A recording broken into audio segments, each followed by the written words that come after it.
What do we have on the bench today, I hear you ask? I shall tell you, it's a rather nice watch made by Japan's fourth largest watchmaker, if you go by numbers sold. It's made by Ricoh, yes. The cameras, photocopiers and whatnot Ricoh also made a surprising number of watches, including some nice ones.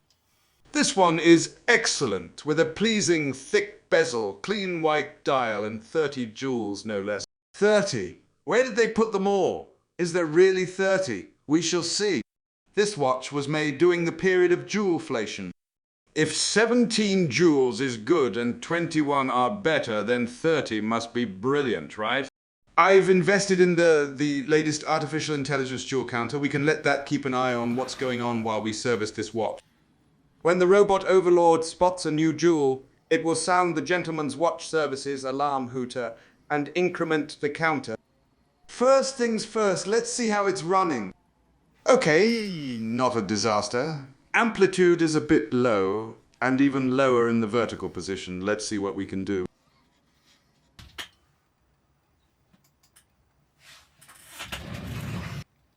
Shall we take a look at the movement? Looks like a Ricoh caliber 61. That jewel counter seemed like a good idea, but it's already annoying, isn't it? Just another 27 to go. With automatic movements, it's usually easier to remove the rotor while the watch is still cased, so we shall do that.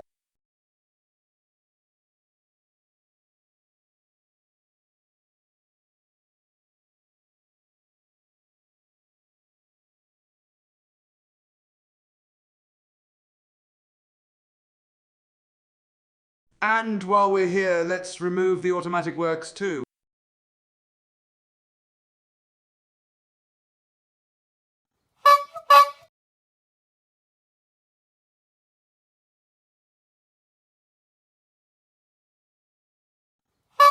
This intermediate and winding wheel can come out before we decase the watch as well. No, the case clamps. This case clamp screw is a great example of the watchmaking adage that what you find in the watch isn't necessarily correct. It's clearly from a different movement.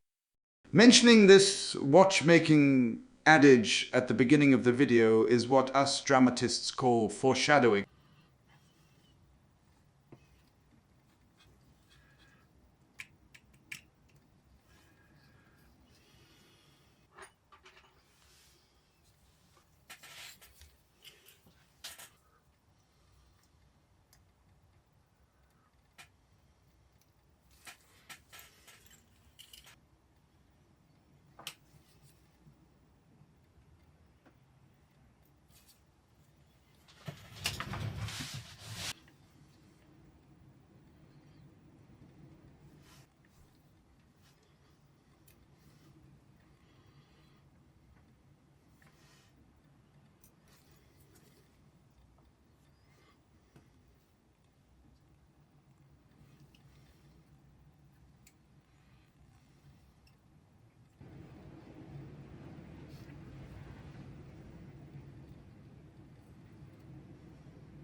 Look, a broken dial screw, so the previous watchmaker used glue.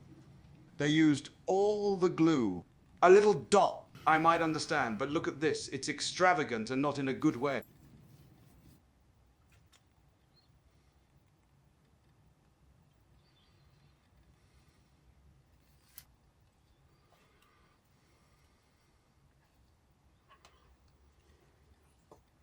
That went better than expected. Dial off.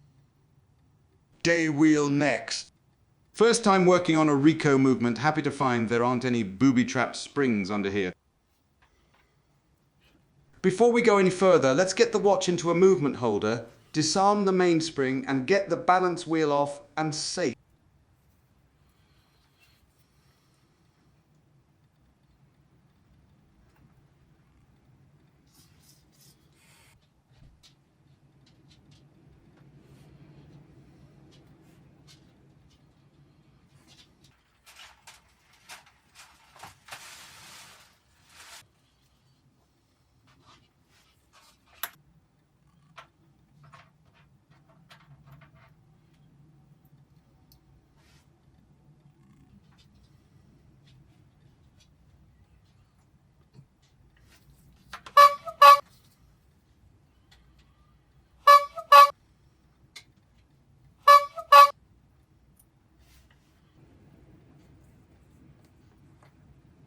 Now that is an unusual pallet fork.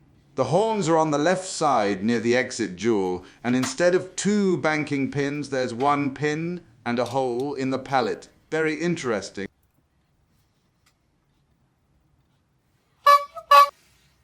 Back over to complete the calendar, keyless and motion works disassembly. Things seem to be calming down a bit after the glue and whatnot.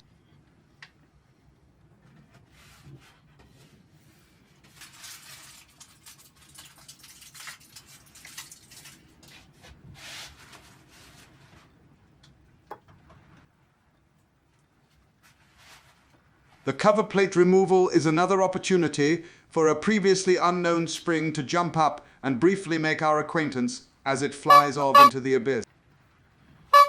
Okay, we're still looking good.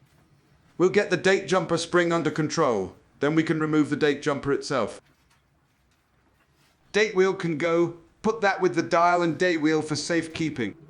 I think this is the day wheel jumper and spring. Whatever it's called, it's coming off next. We'll call this the day driving wheel. It pushes the day wheel. Hour wheel. This 2-to-1 reduction wheel takes the hour wheel motion of one revolution every 12 hours and halves it so the calendar driving wheel turns once in 24 hours.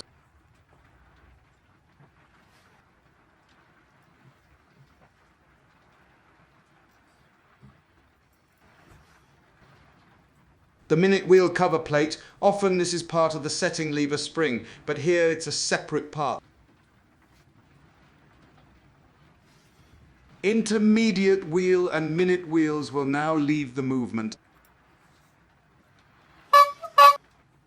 The setting lever retaining spring. And now we'll take the tension off the setting lever and remove it.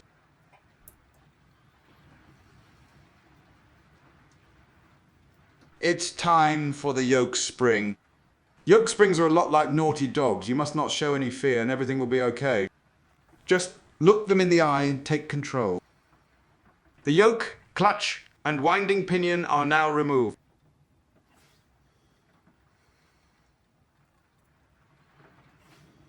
Setting lever off. It's the button type, which is excellent. Setting lever screws are a failure point in so many old watches. Let's take a look at the date quickset works. This disassembly continues to be a voyage of discovery. Talking of which, how are we doing on the jewel count? 14 so far. Are we really going to find another 16? Seems rather unlikely to me. Place your bets. The cannon pinion's turn has come.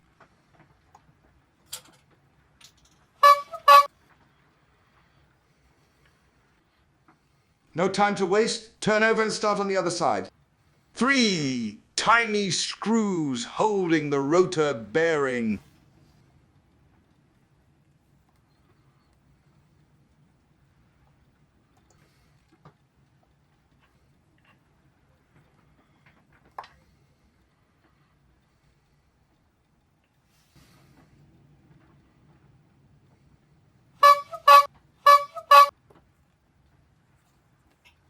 Ratchet wheel screw and then the winding wheel screw. As usual, we expect the winding wheel screw to be reverse threaded, but be careful. Sometimes they're not. It only takes a little exuberance with the screwdriver to snap the screw.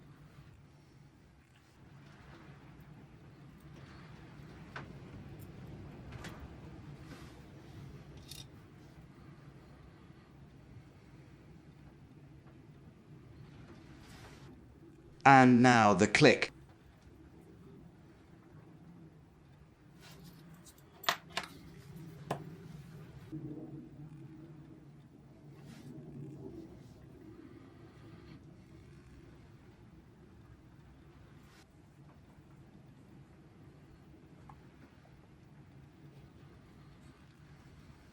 One combined bridge for the barrel and train of wheels. All the screws are the same length. Apart from the unusual pallet fork, this layout is very familiar, the same as many Swiss movements of this period and older.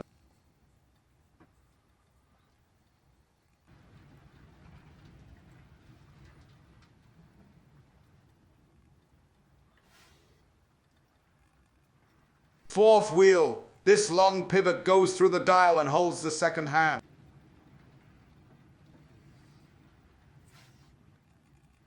And escape wheel.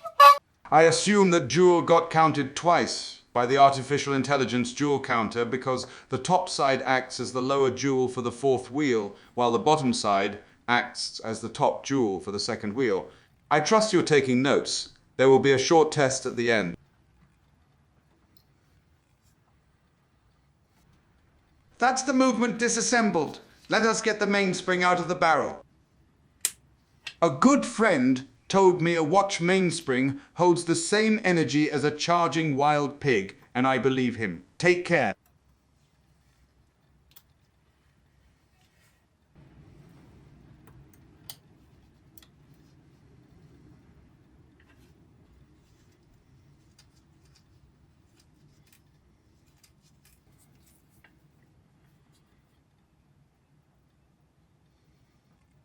For the final preparation for cleaning, we will remove the balance pivot jewels too, and clean them separately.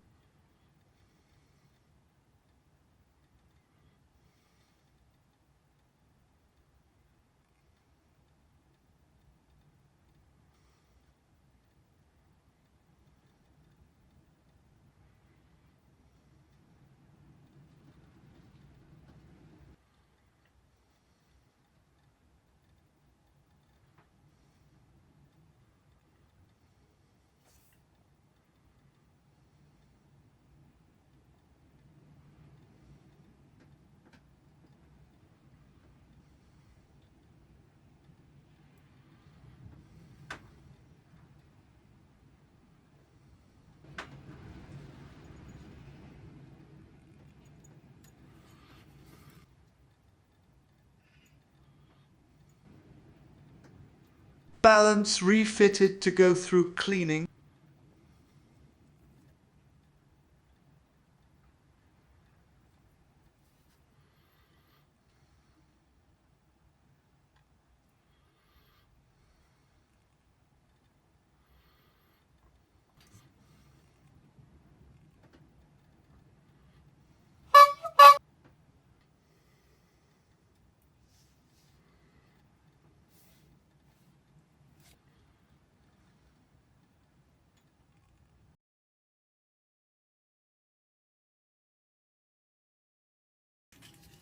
But wait, there's more.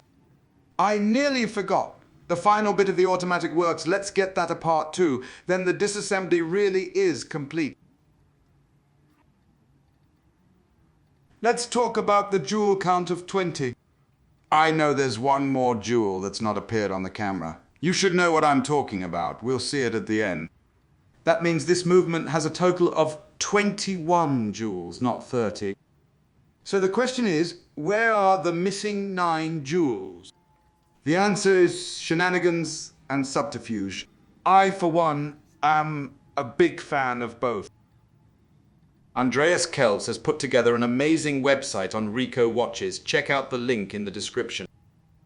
Looking at the marvelously detailed information published on Andreas's website, we can see there were a surprising number of movements based on the Ricoh 30 series. Only 2 had the day-date, push-button, quick-set combination found here. There was a 30 jewel and a 21 jewel version of the same movement. You're probably asking yourself, if they were basically the same movement, where did they put the additional 9 jewels? And that is an impressively shrewd question. Well done for asking it.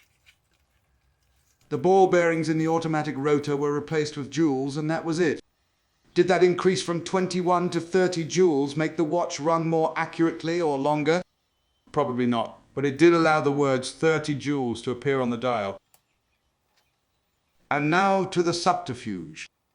At some point, this watch's rotor, with 9 jewels, was replaced, or perhaps the whole movement. and to try and hide the fact the words 21 joules that were once printed on the rotor were scraped off. Probably by the too much glue guy. The more I find out about him, the less I like.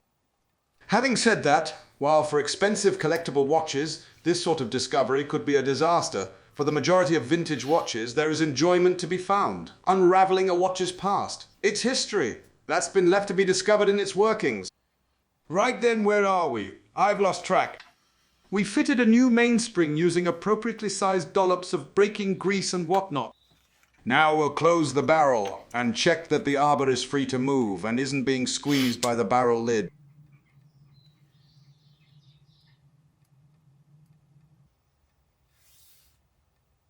Next up, we need to put drops of oil onto the balance wheel cap jewels and refit them.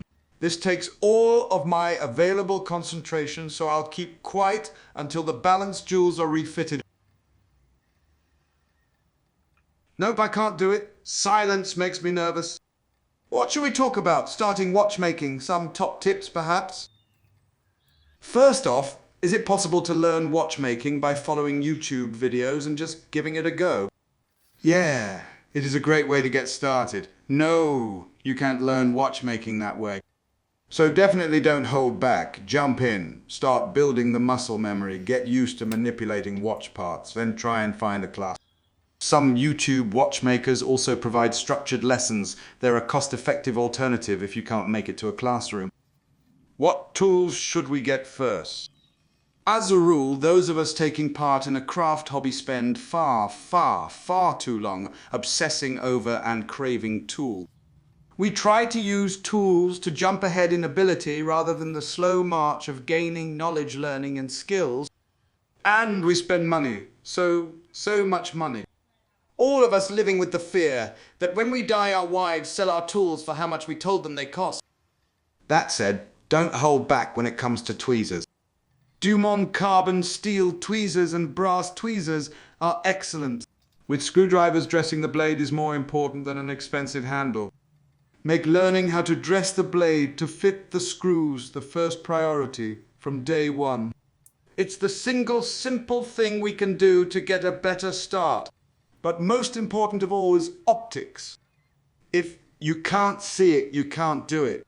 High power reading glasses offer a very cost-effective way to get some magnification. Then add clip-on lenses or a loupe for the occasions when you need to carry out close inspection work.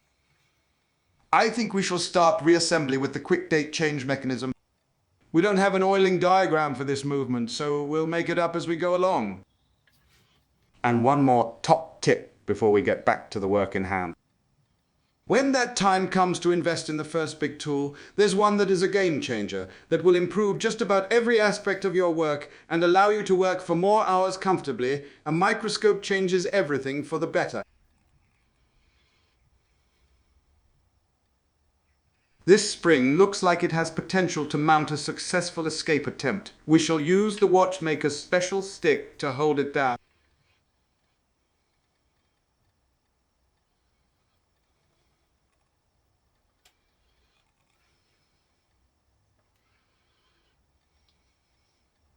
Won't relax until this cover plate is fitted. That all looked like it was about to explode.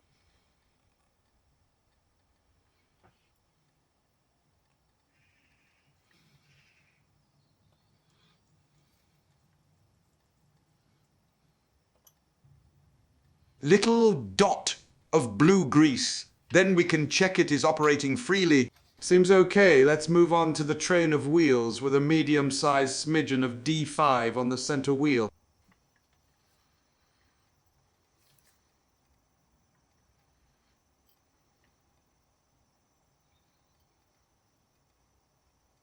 A dot of D5 on the top pivot, then we can fit the little bridge.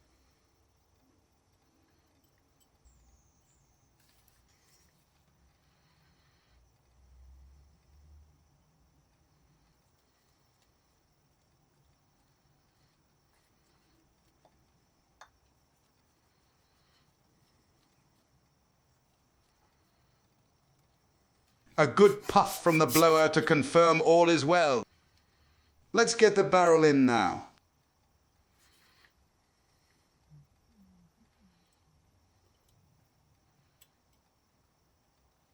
Escape wheel. Amazing to think that the very first clockmaker from 700 years ago could watch this and immediately recognize the escape wheel and know what it does. We can be sure he would like and subscribe straight away.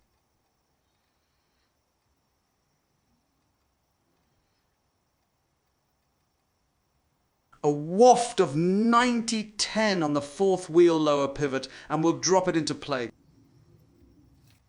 Before the invention of the escapement, time was seen to flow as a continuum, as sand in an hourglass, a burning candle or liquid moving in water clock.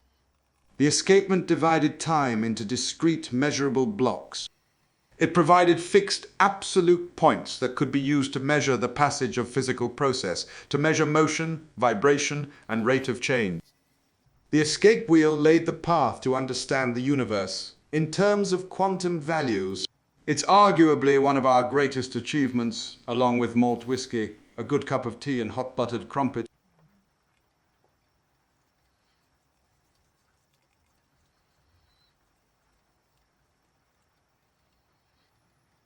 Lightly screw down the bridge and then we'll check everything is still in place before tightening the screws.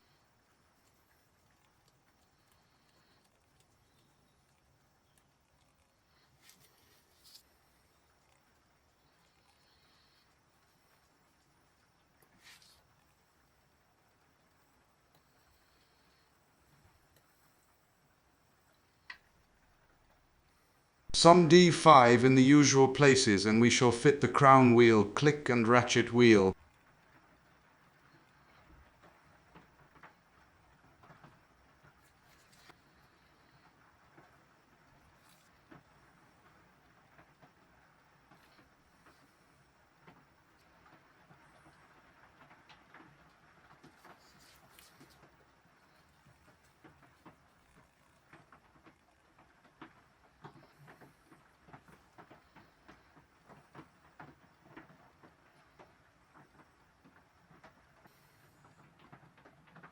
It's definitely one of these screws. We'll try this one. Bingo!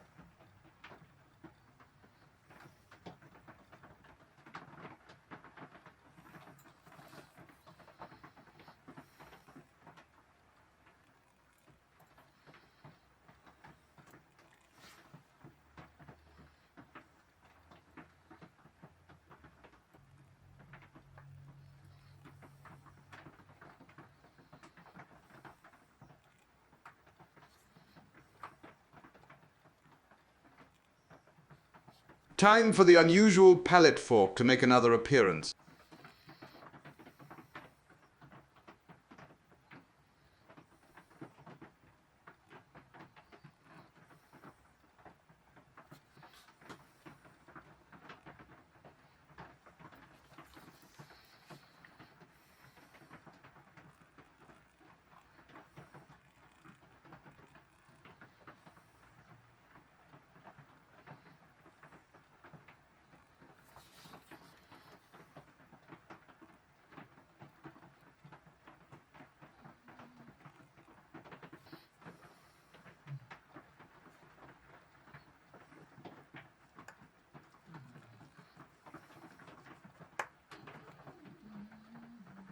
The pallet fork is locking the movement so we can add some power to the mainspring and grease the exit jewel of the pallet fork.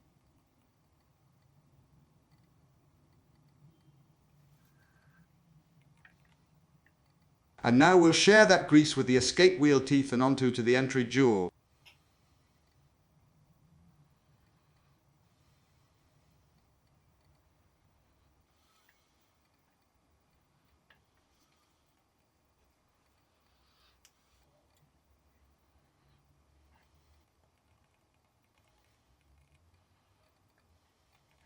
Always comforting to see the balance picking up immediately with a good amplitude.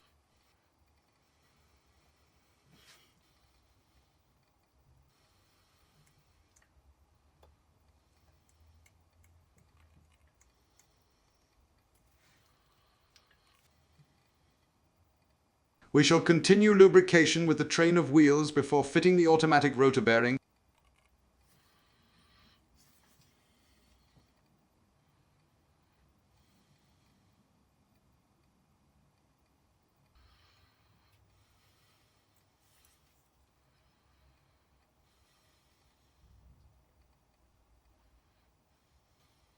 My top tip here is do not drop one of these screws into the movement and then have to disassemble, clean and re-lubricate everything.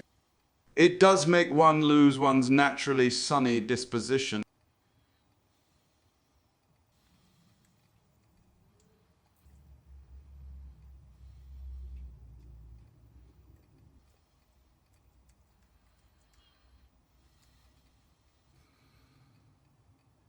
Small amount of D5 and the automatic winding wheel next.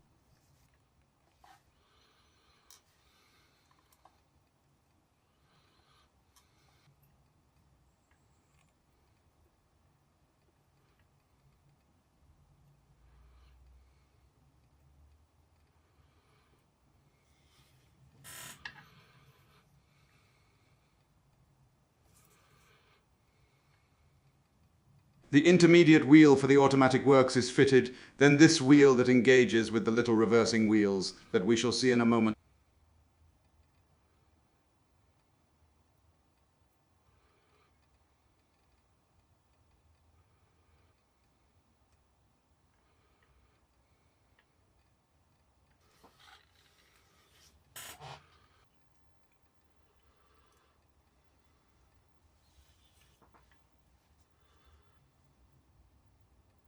This spring on the automatic works bridge acts as a ratchet.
We need to get the ridiculously small reversing wheels into position before we can fit the bridge.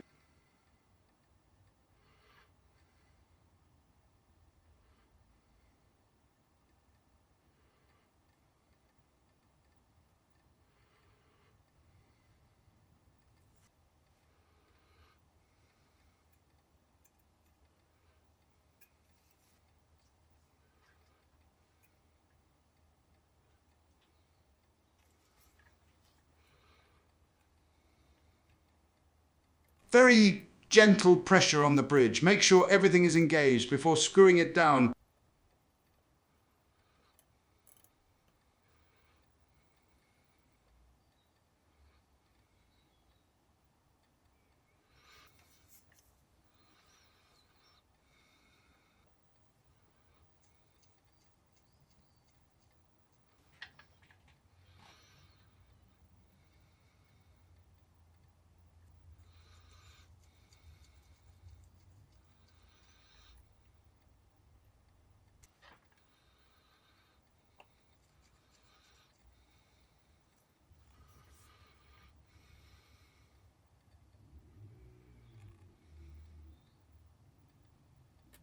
And over we go to the calendar, keyless and motion works.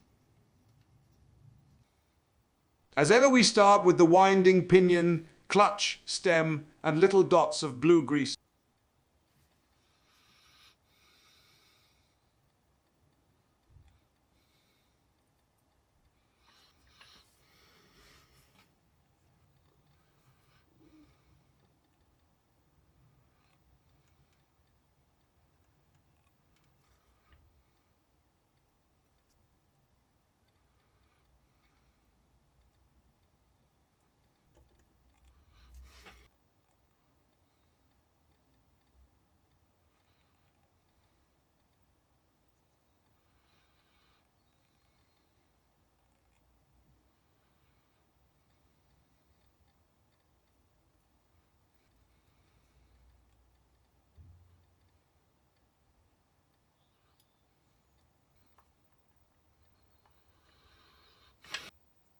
And now to the setting lever. If it was held in place with a screw, it would have been the very first part fitted during assembly, but these great push-button types are easy to fit and can safely wait till now. After greasing this post, we can fit the yoke.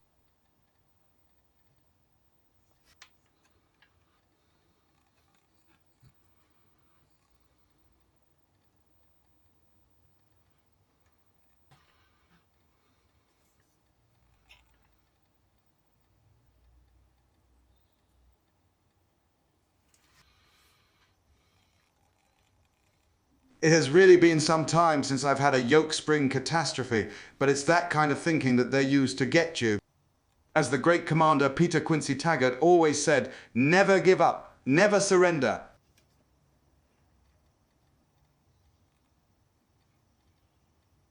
The setting lever spring, loosely fitted, then after applying tension to the spring, the screw can be tightened.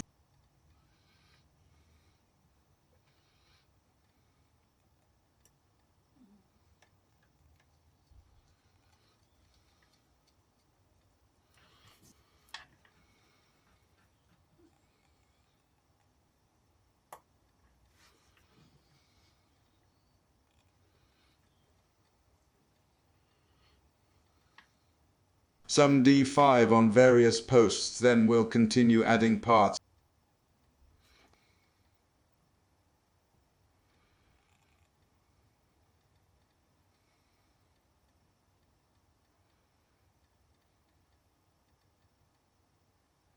For the cannon pinion, we'll briefly switch to carbon steel tweezers, a bit more robust than the usual brass ones, but a bit too scratchy to be used on most of the movement. Intermediate and minute wheels are reintroduced, and then we will fit anyone remember where these go? We'll come back to those later. Let's do the bits we do know first. Calendar setting wheel. Our wheel.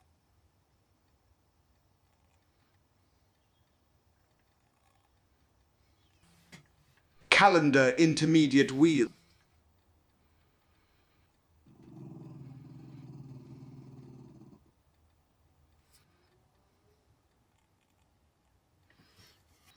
Calendar jumper. No, that went the other way, didn't it?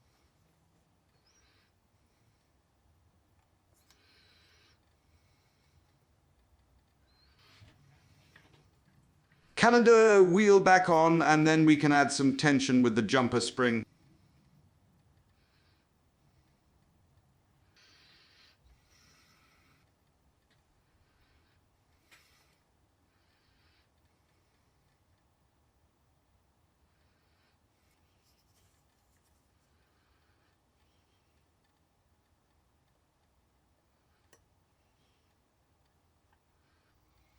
This bit goes on top of the calendar setting wheel.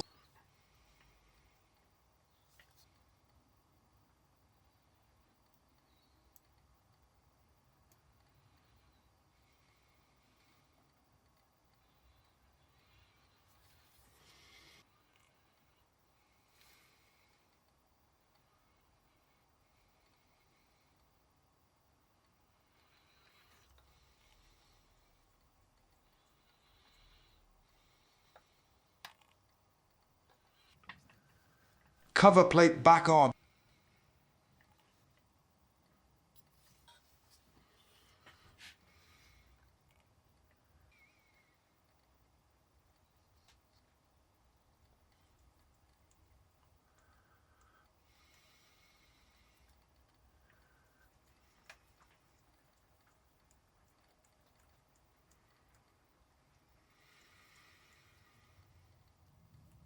The day wheel is put in its place, and we do a quick check that the day and date change operates correctly.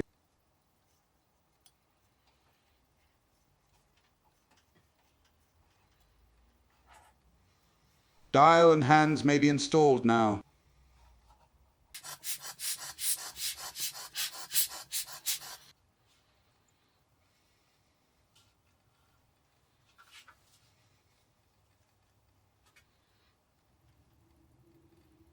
We'll set the movement to midnight.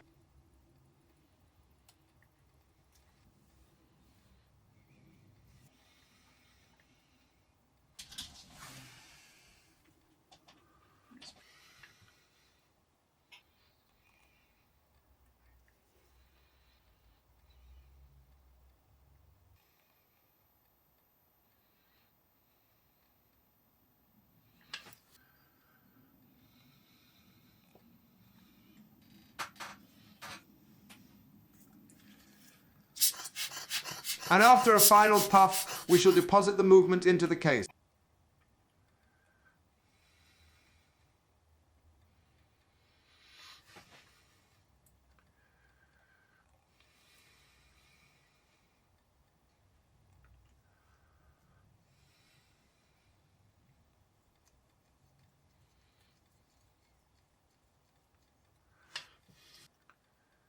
Install the automatic rotor with a little lubrication on the ball bearings.